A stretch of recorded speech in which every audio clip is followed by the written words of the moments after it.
Students, I welcome all of you to Vishnu classes. आज हम करेंगे the first empire. First empire किसे कहा जाता है? मौर्यन एम्पायर को फर्स्ट एम्पायर कहा जाता है। जो टेट एग्जाम है उसमें सिर्फ सीटेट में सिलेबस में लिखा हुआ है द फर्स्ट एम्पायर। सो कई बार जो है बच्चे कंफ्यूज हो जाते हैं कि हमें इसमें क्या पढ़ना है।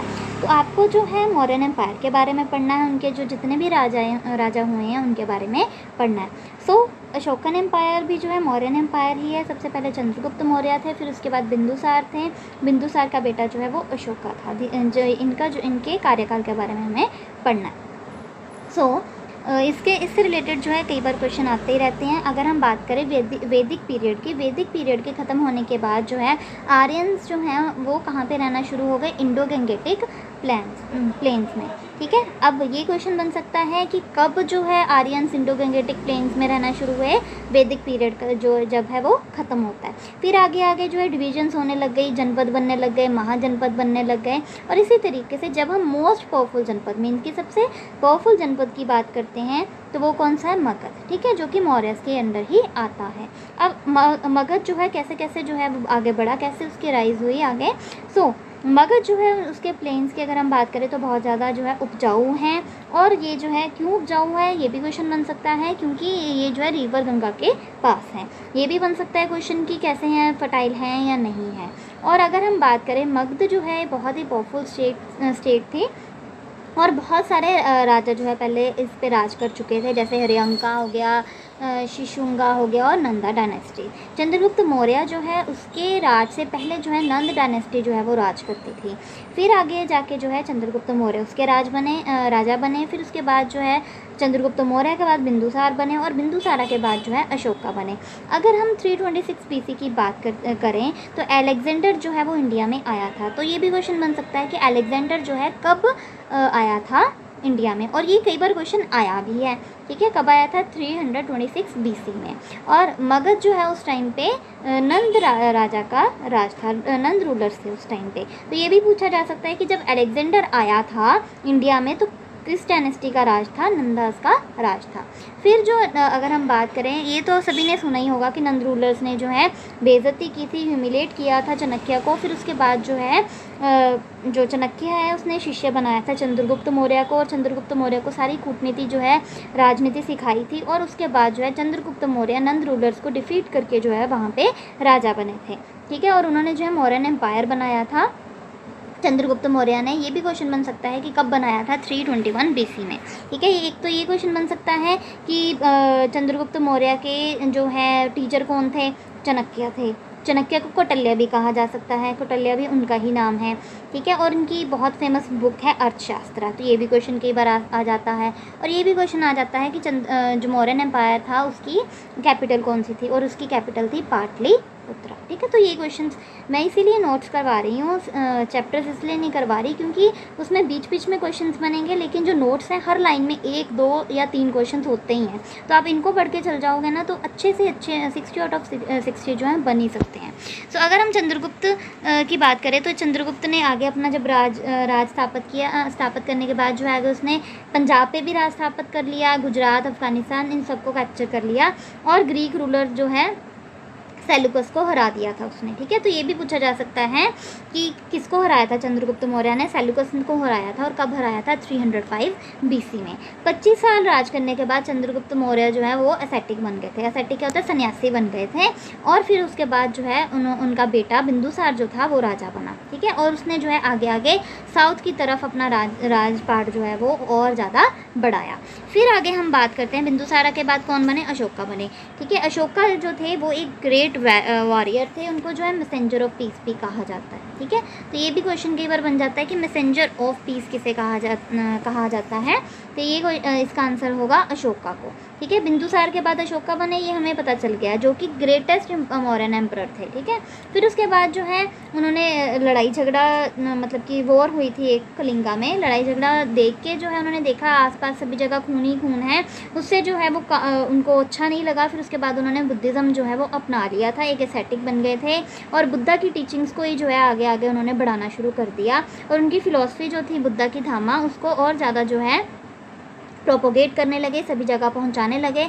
और वो क्या टीचिंग्स देते थे कि शांत रहना चाहिए हमें, ठीक है, सब कुछ टॉलरेट करना चाहिए, किसी के साथ हमें वॉयलेंस नहीं करना चाहिए, हमें कभी भी एनिमल सेक्रीफाइस नहीं करना चाहिए, ठीक है, और अपने स्लेव्स मीन्स कि अपने दासों की जो है रिस्पेक्ट करनी चाहिए, जो मास्टर्स हैं उनको अपने स्लेव्स की रिस्पेक्ट करनी चाहिए।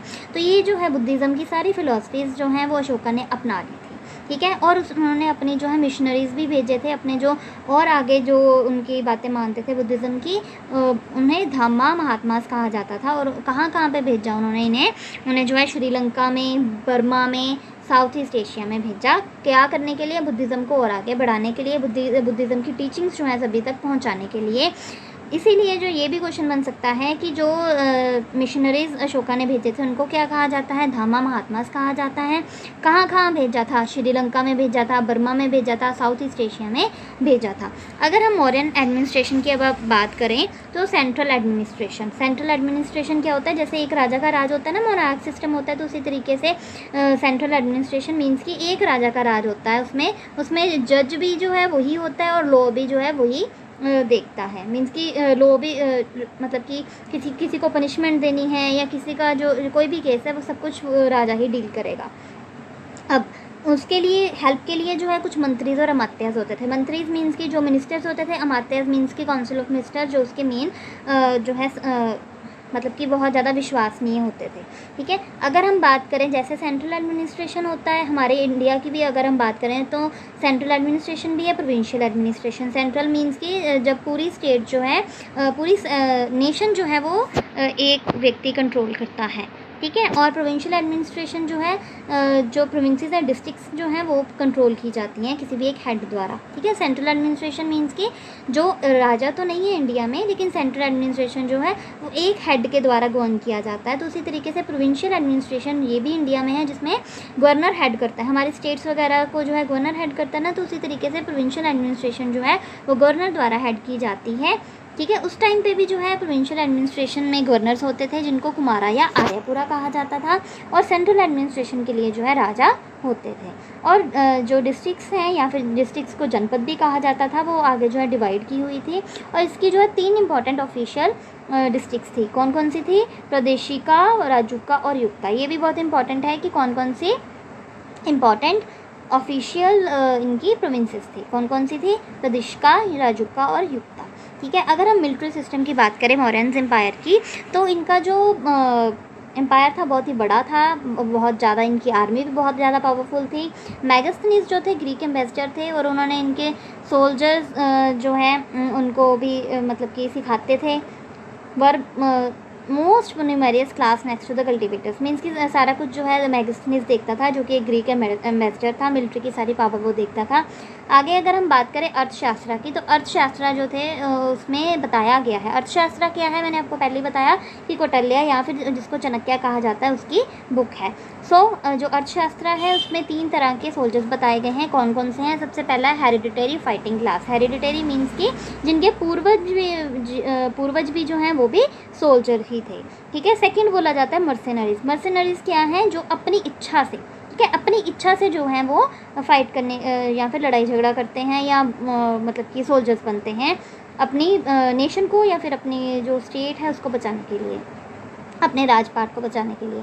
तो इसी तरीके से आर्टिशियंस होते थे जो कि उस कला में बहुत ज़्यादा निपुण होते थे। तो 3 तरह के सोल्जर्स थे, एक तो हेरिडिटरी, एक आर्टिशियन और एक मर्सिनरीज। तो ये तीनों भी जो है आ जाते हैं, तो ये भी आपको देखने होंगे। नेक्स्ट है आर्मी। अगर आर्मी की बात करें तो इसमें 6 लाख जो इन्फेंट्रीज हैं, घुड़सवार भी थे 30,000, फिर चैरियट्स थे 3,000 और 9,000 इसमें एलिफेंट्स थे। तो ये वैसे ऐसा क्वेश्चन तो नहीं बनता, फिर भी आप थोड़ा सा देख लीजिएगा, कुछ पता नहीं होता। अगर हम आगे बात करें, अगर हम बात करते हैं तो इसमें एडमिनिस्ट्रेशन में एक कमांडर इन चीफ होता था, ठीक है, मीन्स कि एक मेन चीफ होता था। उसने आगे क्या किया होता था?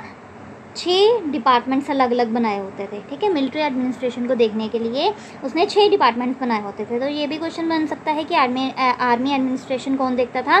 कमांडर इन चीफ देखता था। और उसने जो है कितने डिपार्टमेंट्स बनाए होते थे? 6 डिपार्टमेंट्स बनाए होते थे, किसके? मिलिट्री एडमिनिस्ट्रेशन के। फिर उन्होंने जो है स्पाइस भी रखे होते थे। स्पाइस मीन जैसे होते हैं ना CBI वगैरह यहाँ पे अब इस टाइम पे, तो उस टाइम पे जो है होते थे जो कि देखते थे, जासूस वगैरह जिन्हें बोला जाता है, जासूसी करते थे। ठीक है। फिर आगे जो है अगर हम देखें कि मौर्य एम्पायर जो हमारा फर्स्ट एम्पायर मौर्यन एम्पायर है उसकी क्या क्या अचीवमेंट्स हैं, तो मेन ऑक्यूपेशन मौर्यन एम्पायर की थी एग्रीकल्चर। तो ये भी बहुत इंपॉर्टेंट है, ये भी पूछा जा सकता है कि मौर्यन एम्पायर की मेन एग्रीकल्चर कौन सी थी मेन ऑक्यूपेशन कौन सी थी, एग्रीकल्चर थी। ठीक है। और उसमें जो है मर्चेंट्स भी होते थे, मीन्स कि ज़रूरी नहीं है कि अकेली एग्रीकल्चर ही की जाती थी, मर्चेंट्स भी जो ट्रेड वगैरह भी किया जाता था। और धीरे धीरे आगे जो है सोसाइटी में डिवीज़न हुई, अलग अलग जो है ऑक्यूपेशंस आगे से आगे बढ़ते गए। और जो है मौर्यन आर्ट और आर्किटेक्चर भी बहुत ज़्यादा इंपॉर्टेंट है, जिसमें स्तूपास आते हैं, सांची स्तूपा आपने सुना होगा, विहार्स, पिलर्स, रॉक एडिक्ट्स, ये भी बहुत ज़्यादा पॉपुलर थे। ठीक है। तो ये भी पूछा जा सकता है कि कौन सी आर्ट और आर्किटेक्चर जो मौर्यन एम्पायर की पॉपुलर थी, कौन सी थी। स्तूपास हो गए, सांची स्तूपा जिसे कहते हैं ना, आपने देखा होगा, विहार्स, पिलर्स और रॉक। ठीक है। फिर आगे हमने देखा कि मैगस्थनीज जो थे उनकी बुक थी इंडिका और कौटिल्य की है अर्थशास्त्र। मैगस्थनीज जो है हमने ऊपर पढ़ा था। ठीक है। मैगस्थनीज जो है उन्होंने इंडिका बुक दी है, ये भी बहुत इंपॉर्टेंट है, ये भी क्वेश्चन पूछ लिया जाता है। और कौटिल्य के अर्थशास्त्र या ये भी लिखा जा सकता है कौटिल्य की जगह चाणक्य, ये भी मैंने आपको बता दिया था। ठीक है। तो ये बुक्स के नाम भी कई बार आए हैं, तो आप देख लेना एक बार। ठीक है। बहुत ज़्यादा वैल्यूएबल सोर्सेज हैं मौर्यन एम्पायर के। फिर आगे धीरे धीरे जो है ये राजपाट जो है वीक होता गया, क्योंकि अशोका की डेथ के बाद जो है ये सारा और कम, मतलब कि खात्मा इसका होना शुरू हो गया था, क्योंकि अशोका के बाद जो है ये राज मौर्यन एम्पायर नहीं चला। ठीक है। तो आज हमने जो है मौर्यन एम्पायर के बारे में पढ़ा है कि मौर्यन एम्पायर जो है वैदिक पीरियड के ख़त्म होने के बाद जो है शुरू हुआ था, और फिर उसके बाद जो है अशोका के बाद जो है आगे आगे इसका खात्मा होना या डिक्लाइनिंग जो है शुरू हो गई थी। So hope you like this. Please like, subscribe and share this channel if you want more and more videos. Thank you.